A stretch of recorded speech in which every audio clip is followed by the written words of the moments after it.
My name is Evelyn Harper, and the night my husband pushed me to the floor on Christmas Eve, I learned how loud silence can be.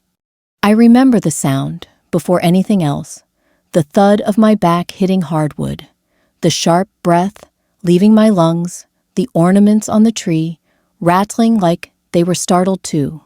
For a second, I thought I'd broken something. I lay there, staring at the bottom branch of our artificial pine, the one with the crooked angel I'd bought at a church bazaar 20 years earlier. The room smelled like cinnamon and roasted ham. Bing Crosby was still crooning softly from the speaker in the corner. Christmas carried on, even as I didn't. My husband Tom stood over me. His face flushed his jaw, set the way it got when he felt cornered. He didn't reach for me. He didn't say my name. He just exhaled annoyed, like I'd knocked something over. And then there was his mother. Margaret sat in her armchair near the window, hands folded neatly in her lap, ankles crossed. She watched me the way someone watches a commercial they don't like, but won't mute. No gasp, no rising from her seat.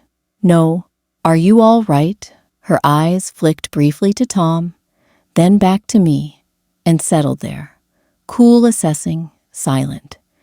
That silence hurt more than the fall. Only after that moment did the rest of the night come rushing back to me, as if my mind needed to rewind to understand how we'd ended up there. It had been a typical Christmas Eve, by American standards, nothing fancy, nothing extravagant. We lived in a modest ranch-style home outside Dayton, Ohio. The kind of neighborhood where people still waved when they pulled into their driveways and put out inflatable Santas, whether they believed in Christmas or not. I'd been hosting Christmas Eve dinner for decades. It was my thing, my role, my proof that I mattered. I'd started cooking at 8 that morning. Ham in the oven, green bean casserole, mashed potatoes, whipped smooth, with real butter, not margarine. Margaret liked things traditional. Tom liked things quiet. I liked things done right. Margaret had moved in with us 3 years earlier, after her arthritis worsened, and she decided her condo was too lonely. I'd agreed without hesitation.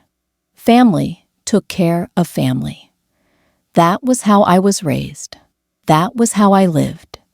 What no one seemed to notice was how much space she took up without ever asking. The argument that night hadn't started as an argument. It never did. It began with a comment, one of those small, sharp remarks that sound harmless if you weren't the one they were aimed at. "I thought you said dinner would be ready by 6, Margaret said, glancing at the clock. "It's 6:10, I replied evenly. The ham needed a little longer. Tom sighed, not loudly, just enough. "I told you timing was important tonight," he said. "Mom doesn't like waiting." Something in me snapped, not loudly, not dramatically, just a quiet fracture. I'd waited on everyone for years, waited for appreciation, waited for support, waited for someone to notice how tired I was. "I'm doing the best I can," I said. "If that's not good enough." "That's not what I said," Tom cut in his voice, rising. "Why do you always make everything about you?" Margaret shifted in her chair, but said nothing. The words stacked up after that one, on top of another, until they toppled. Tom accused me of being sensitive. I accused him of being dismissive. He stepped closer. I stepped back. My heel caught the edge of the rug. And then his hands were on me. Not a punch, not a slap, a shove. Hard enough. I fell. Back in the present, lying on the floor, I felt the burn spreading across my shoulder blade. My pride stung worse. I pushed myself up slowly, using the coffee table for support. My hands were shaking, but I refused to let them see that. "I didn't mean to," Tom muttered. "Not an apology, just a statement." Margaret cleared her throat. "Well," she said finally, "let's all calm down. It's Christmas." I looked at her then. Really looked at her. At the woman I had planned to give a house, to a small 2-bedroom place near the park fully paid for, meant to give her comfort and independence. A gift I'd been quietly arranging for months. A gesture of love. She met my gaze and looked away. No one asked if I was hurt. No one suggested ice, or a chair, or even a pause in the evening. Dinner was served. Plates were passed. Christmas resumed. I sat at the table with a dull ache in my back and something heavier settling in my chest. Across from me, Margaret ate quietly, nodding approvingly at the ham. Tom avoided my eyes. I realized then that falling hadn't changed anything for them. But it had changed everything for me. As I lay awake that night, listening to the hum of the furnace and the distant sound of a neighbor's late-night laughter, I thought about all the times I'd stayed silent to keep the peace. All the times I'd chosen comfort over truth. All the ways I'd mistaken patience for love. I wasn't angry anymore. I was clear. And clarity, I would soon learn, is far more dangerous than anger ever is. The house was never just a house. That was the thought that kept circling my mind in the days after Christmas, long after the bruises on my shoulder faded to yellow and green. I could hide the soreness with long sleeves and careful movements, but I couldn't hide the memory of Margaret's eyes as I lay on the floor, cool, patient, expectant. The house had been my idea. 2 years earlier, when Margaret's knees began to trouble her more seriously, she started dropping hints. Nothing direct, just comments over morning coffee or during the evening news. "Those stairs in my old condo were dangerous," she'd say. "Renting at my age feels so uncertain. Some people don't think about their elders anymore." Tom would nod along, distracted, flipping channels or checking his phone, and I would listen. I always listened. I had inherited money from my Aunt Helen, a careful woman who lived simply and left behind more than anyone expected. Not millions, but enough. Enough to pay off our mortgage early. Enough to save. Enough to help. I never told Margaret where the money came from. I didn't tell many people. In my generation, we were taught not to talk about money, unless it was to complain about it. What I did talk about was family. "I want her to feel secure," I told Tom one evening. "Independent, comfortable." He shrugged. "If that's what you want." That should have been my first warning. Not gratitude, not curiosity, just indifference. I found the house in early spring, a modest ranch with a small fenced yard, close to a pharmacy and a church. No stairs, wide doorways, quiet neighbors. It needed a little work, but nothing serious. I paid cash and put the deed in my name, planning to transfer it to Margaret as a Christmas gift once renovations were finished. I imagined her face when she saw it. Shock, relief, maybe even appreciation. I imagined wrong. Margaret never asked questions about the house because she assumed it would happen, the way some people assume dinner will be ready when they sit down, the way she assumed my labor, my time, my care were simply part of the arrangement. She began talking about her place months before I ever mentioned it aloud. "When I move," she said once, "I'll need the bedroom facing east. Better for my joints." I remember standing at the sink, rinsing dishes, my hands submerged in warm water. I remember thinking, she doesn't even know yet. But she knew. People like Margaret always know. After Christmas, the house became the quiet elephant in the room. No one mentioned it directly, but it hovered over every interaction. Tom grew tense whenever the subject of finances came up. Margaret became overly polite, which somehow felt worse than her usual bluntness. One afternoon, a week after Christmas, Margaret knocked on my bedroom door. "I wanted to check on you," she said, standing just inside the doorway. That fall looked unpleasant. I waited. She shifted her weight. Tom didn't mean it. I said nothing. She sighed. "These things happen in families." That's all I asked. Her lips tightened. "What more do you want?" "An apology." I met her gaze. "I wanted you to help me up." She looked genuinely confused. I didn't think it was my place. That was when I understood. Silence wasn't neutrality to her. It was alignment. That night, I pulled out the folder I'd kept in my desk drawer. Deeds, contracts, receipts, the paperwork that told the real story of who owned what. I reviewed everything carefully, slowly, the way I used to balance checkbooks before online banking existed. The house was mine, entirely, legally, unquestionably. I didn't feel triumphant. I felt calm. Over the next few days, Tom tried to smooth things over.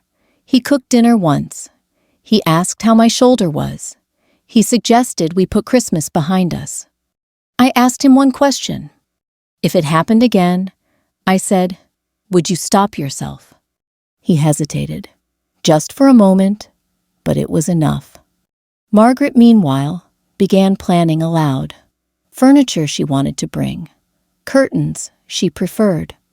A neighbor she'd already spoken to someone she claimed lived 2 houses down from her future place. I listened. I nodded. I said nothing. That silence was new for me. Intentional. Focused. By early January, the renovations on the house were complete. New flooring, updated bathroom, grab bars installed. It was ready. So was I. I scheduled an appointment with my attorney, a woman I'd known for years. She reviewed everything, asked a few pointed questions, and then leaned back in her chair. "You're allowed to change your mind," she said gently. I nodded. I know. When I returned home, Margaret was in the living room, watching television. Tom was at work. I stood there for a moment, taking in the familiar scene. The woman who had watched me fall, the house I had built my life in, the gift I had almost given away without conditions. I realized something then. Generosity without boundaries isn't kindness. It's permission. And I was done giving it. The bruise on my shoulder faded slowly, but the silence stayed sharp. In the weeks after Christmas, our house felt different. Not louder, not quieter, just heavier. Every room carried what hadn't been said. Tom moved around me carefully, like someone navigating a cracked sidewalk, unsure where the weak spots were. Margaret carried on as usual. Tea at 9, television at noontide, before the late news, as if nothing had happened at all. That was the part I struggled with most. If she had yelled at me, I could have argued back. If she had defended her son openly, I could have confronted her. But she did neither. She chose the safest position available to her stillness. Silence, I was learning, was not empty. It was full of decisions. One morning, I reached for a mug in the cabinet and felt a twinge in my shoulder. Not pain memory. My hand froze midair. I could still see the angle of the floor, the blur of lights, the way no one rushed toward me. I set the mug down and sat at the table, suddenly exhausted. Margaret shuffled in a few minutes later. "Good morning," she said, pleasant as ever. "Morning," I replied. She poured herself tea and sat across from me. We watched the steam rise between us. "You know," she said casually, "Tom has always had a temper. He gets it from his father." I looked up. His father never pushed me. She waved a hand. Men express themselves differently. There it was. the excuse, delivered softly, like wisdom. And women, I asked. She raised an eyebrow. What about women? How are we supposed to express ourselves? I asked. By staying quiet.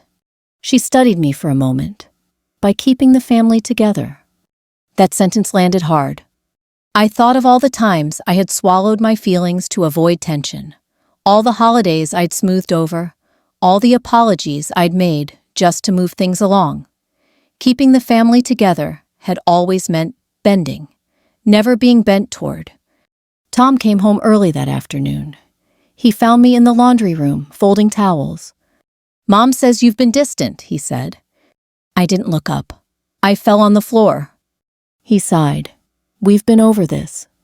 "No," I said. "We haven't." He leaned against the doorframe. "What do you want me to do, Evelyn? It happened. We can't change it." "I want you to acknowledge it," I said quietly. "I want you to tell me it wasn't acceptable." He was silent. There it was again. That pause. That calculation. "I didn't mean to hurt you," he said finally. "But you were yelling." I set the towel down carefully. "I was talking." He shook his head. "You're making this bigger than it needs to be." And just like that, I understood. To him, the problem wasn't the push. It was my refusal to move past it. That evening, Margaret called me into the living room. "I think it would be best," she said, hands folded neatly, "if we all stopped revisiting that night. Dwelling only breeds resentment." "Resentment comes from being ignored," I replied. She frowned. "I didn't ignore you." "You watched," I said, "and did nothing." Her lips pressed into a thin line. I didn't want to interfere between a husband and wife. I felt something settle into place inside me then. Not anger, certainty. "When you do nothing," I said slowly, "you choose a side." She looked away. That was the closest thing to acknowledgement I would get. Over the next few days, I noticed the subtle shifts. Margaret stopped asking how the renovations were going, but she didn't stop assuming the outcome. Tom stopped mentioning the house altogether. It was as if they both believed that silence would eventually wear me down the way it always had before. But something was different now. I wasn't looking for a fight. I wasn't rehearsing speeches in my head. I wasn't trying to be understood. I was observing. I watched how Margaret spoke to Tom, how she framed her expectations as needs. I watched how Tom deferred to her comfort without once checking mine. I watched how easily my pain became an inconvenience.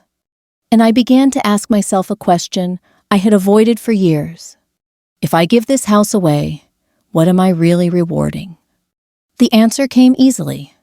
I would be rewarding a shove, a silence, a pattern. That night I lay in bed, listening to the steady rhythm of Tom's breathing. I thought about my Aunt Helen, who had lived alone by choice after her husband died. "Never make yourself smaller to keep the peace," she told me once.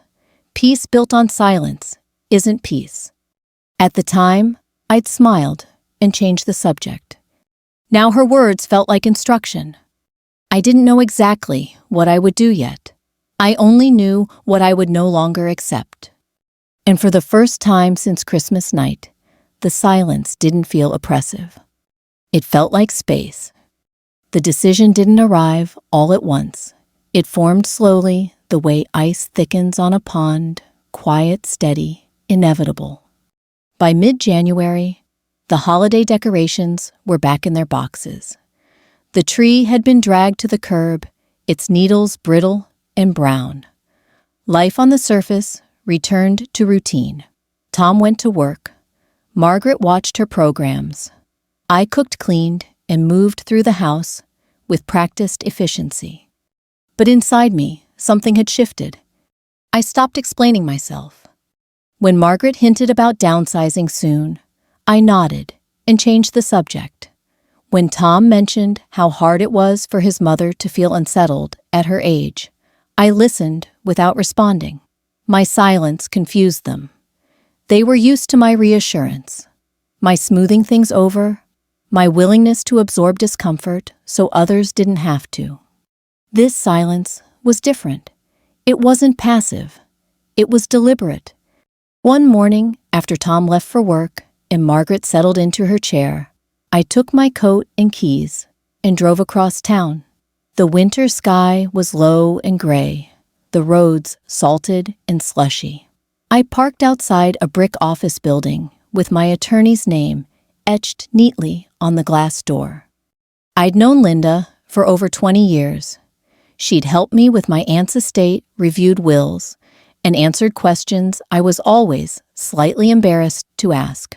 When I told her I needed to talk about a property transfer, she raised an eyebrow, but said nothing until we were seated. I explained everything: the Christmas night, the shove, the silence, the house. She listened without interrupting her expression, calm but focused. "And the gift was never finalized?" she asked. "No," I said. "The deed is still in my name." She nodded. "Then you're under no obligation." "I know," I said. "I just want to be sure." She leaned forward slightly. "Evelyn, changing your mind doesn't make you cruel. It makes you responsive to new information." That sentence stayed with me. Before I left, she asked one more question. "Are you doing this to punish them?" she asked, gently. I thought about it, really thought. "No," I said. "I'm doing it to stop punishing myself." When I got home, Margaret was in the kitchen, flipping through a magazine. "You're back early," she said. "I had an appointment," I replied. "With whom?" she asked casually. "A lawyer." She paused, just briefly. "Oh, yes." I didn't elaborate. I didn't need to. That evening, Tom noticed the change too. "You've been quiet lately," he said over dinner. "So have you," I replied. He frowned. "That's not fair." "Neither was pushing me," I said calmly. He opened his mouth, then closed it again. The argument he expected didn't arrive. "I don't know what you want from me," he said. "I want you to understand that things don't go back to normal just because time passes," I said. "Normal only works when everyone feels safe." He pushed his food around on his plate. "Mom's been asking when she can see the house again." There it was, the assumption still intact. "I haven't decided," I said. He looked up sharply. "What do you mean, you haven't decided?" "I mean exactly that," I replied. "I'm still thinking." Margaret didn't join us for dessert that night. I could hear her television murmuring in the living room as I washed dishes. I felt strangely steady, as if a line had been drawn, and I was standing firmly on my side of it. Over the next few days, Margaret tried a different approach. She brought me tea, asked if my shoulder still hurt, commented on how hard families have it these days. I listened. I thanked her. I said nothing more. What she never did was apologize. Not for her silence, not for her assumptions, not for watching me fall. And that told me everything I needed to know. One afternoon, while sorting through old paperwork in my desk drawer, I found a handwritten note from my Aunt Helen tucked into a folder. "Be generous," it read, "but never at the expense of your dignity." I smiled. Then I closed the folder and placed it back carefully. The house sat empty, across town, clean and ready, a symbol of everything I had planned and everything I was now reconsidering. I drove by it once, parked across the street, and sat there for a while. It looked peaceful, solid, unclaimed. I realized then that I didn't owe anyone an explanation yet. I didn't need to announce my decision. I could take my time. I could choose clarity over haste. Revenge, I was learning, didn't have to be loud. Sometimes it was just the quiet act of saying no, and that no once spoken would change everything. I chose a Tuesday morning to cancel the gift. There was nothing special about the day. No dramatic weather, no holiday, just a gray winter sky and the low hum of traffic outside our kitchen window. I'd learned over the years that life-changing decisions rarely announce themselves with fanfare. They slip in quietly, dressed like ordinary moments. Tom was at work. Margaret sat in the living room, knitting something blue and shapeless, while the morning news played at a low volume.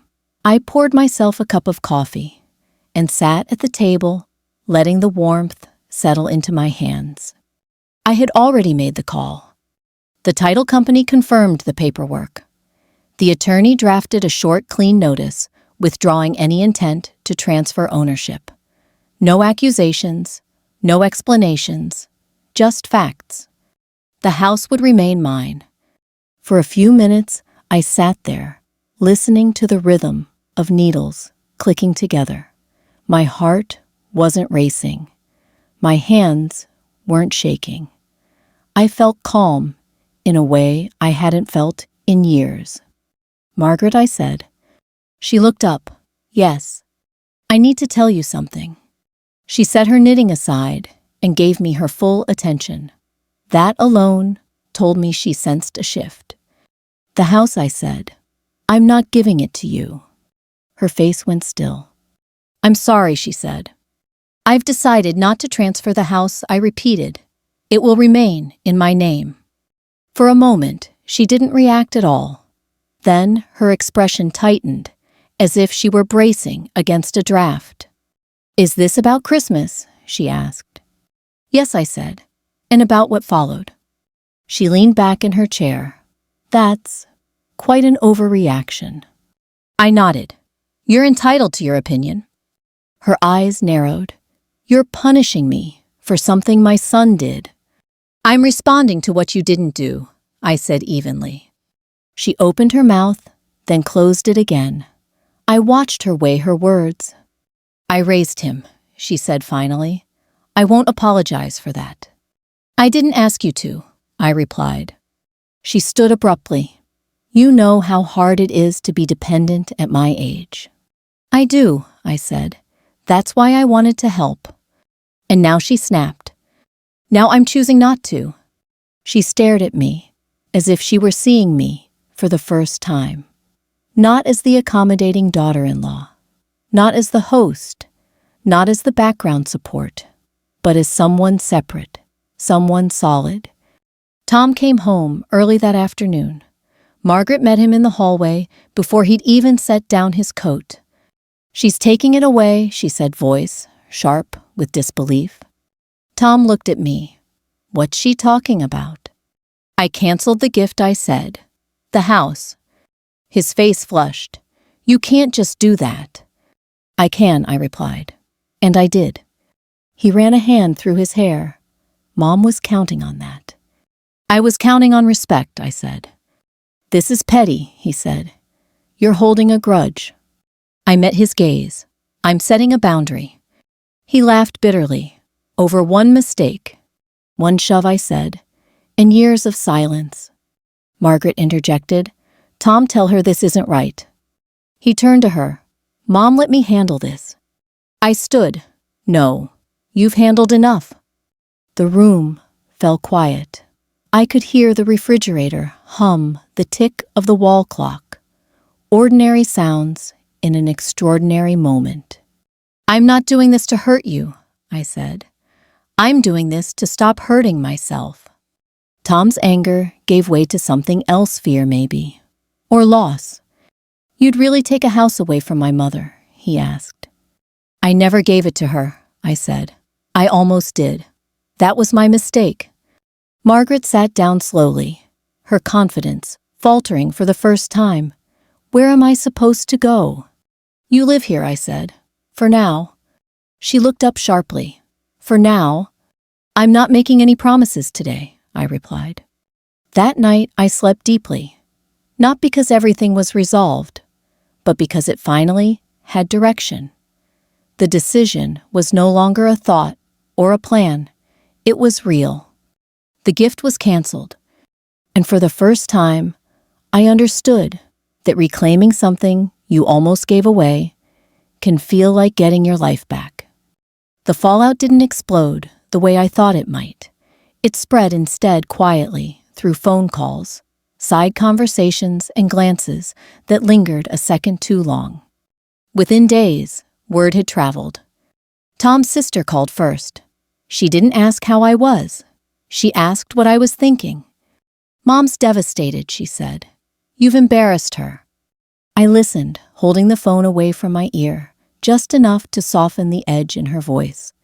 "I fell on the floor in my own living room," I said, when she paused. That didn't seem to embarrass anyone. She went silent. Then she changed the subject. Others followed. A cousin, an old family friend. Each conversation followed the same pattern: sympathy for Margaret, discomfort around me, and a careful avoidance of the word push. Tom grew increasingly restless. He slept poorly, paced the house, snapped at small things. One evening, he finally sat across from me at the kitchen table, elbows planted, hands clasped, like he was preparing for a negotiation. "You've turned everyone against me," he said. I shook my head. "I didn't turn anyone against you. I stopped protecting you." "That's not fair," he said. "You know how my family is." "Yes," I replied, "I do." He looked at me, then, not angrily, but searchingly. "What do you want?" It was the first honest question he'd asked me in years. "I want accountability," I said. Not excuses, not silence. Accountability. For what he asked. "For putting your hands on me," I said, "and for choosing comfort over decency afterward." He swallowed. "I lost my temper." "And I lost my trust," I replied. Margaret, meanwhile, retreated into herself. She stopped knitting, stopped commenting, stopped making tea. The silence she'd once used as armor now wrapped around her like a blanket. One afternoon, she knocked on my door. "I suppose you're pleased," she said, standing stiffly in the hallway. "About what I asked." She gestured vaguely. "All this, the tension, the way things are." "I'm not pleased," I said. "I'm honest." She hesitated. "I never meant for things to go this far." "That's the problem," I said gently. "You never meant for anything. You just watched." Her shoulders sagged slightly. I didn't know what to do. "You could have stood up," I said. "You could have said my name." She looked down at her hands. For the first time, they trembled. "I was afraid," she admitted, "of losing my son." I nodded slowly, and I was afraid of losing myself. That was the closest we came to understanding in that moment. A week later, Tom asked if we could see a counselor. The request surprised me, not because it came, but because it came without conditions. "I don't want to be this man," he said quietly, "the one who hurts his wife and pretends it didn't happen." I agreed, not out of forgiveness, but out of curiosity. Change, I knew, had to be demonstrated, not promised. The sessions were uncomfortable. Tom struggled to sit with criticism. I struggled to speak without softening my words. But something shifted when the counselor asked him a simple question. "When your mother stayed silent," she asked, "what did that communicate to your wife?" He opened his mouth, then closed it again. "That I didn't matter," I said. He nodded slowly. "That you didn't matter." Margaret didn't attend those sessions, but she felt their impact. Tom stopped deflecting. He stopped minimizing. And for the first time, he told her plainly that her silence had cost him something. She didn't argue. She just listened. Weeks passed. The house remained empty, untouched, waiting. One evening in early spring, Margaret sat beside me on the porch.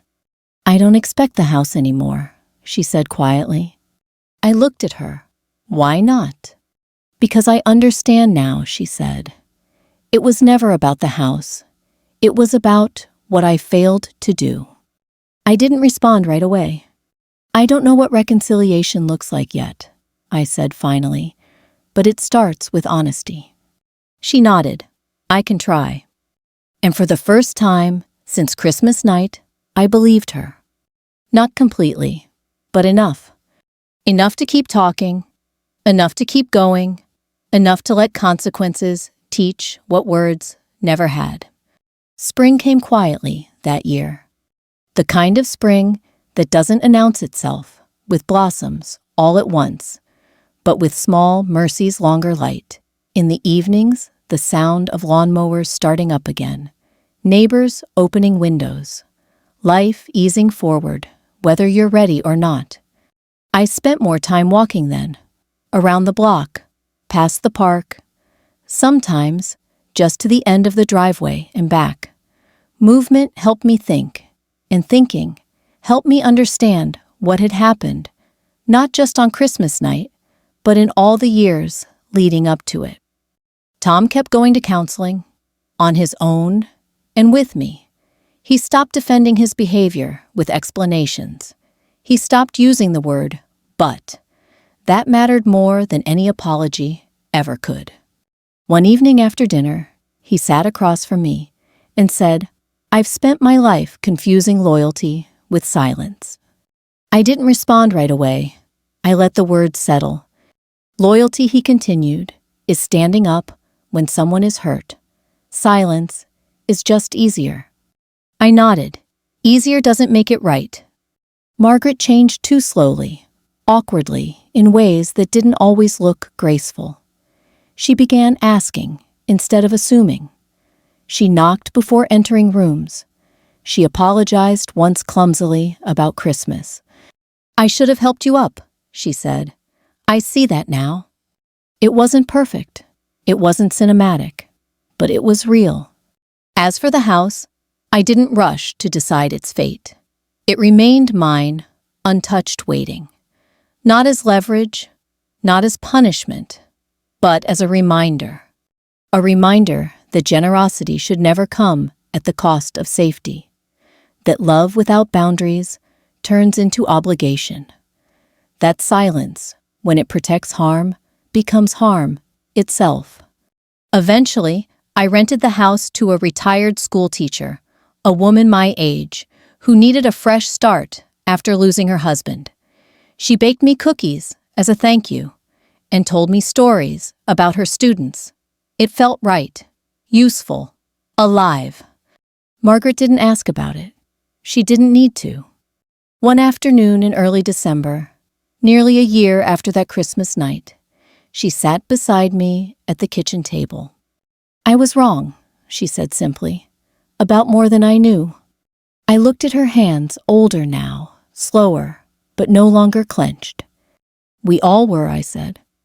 Christmas came again, as it always does. We didn't host a big dinner that year. No expectations, no performances, just the three of us, a smaller tree, and a quieter house. When I hung the crooked angel ornament, I noticed Tom watching me. "Are you all right?" he asked. "Yes," I said, and for the first time I meant it. That night as we sat together, I realized something important.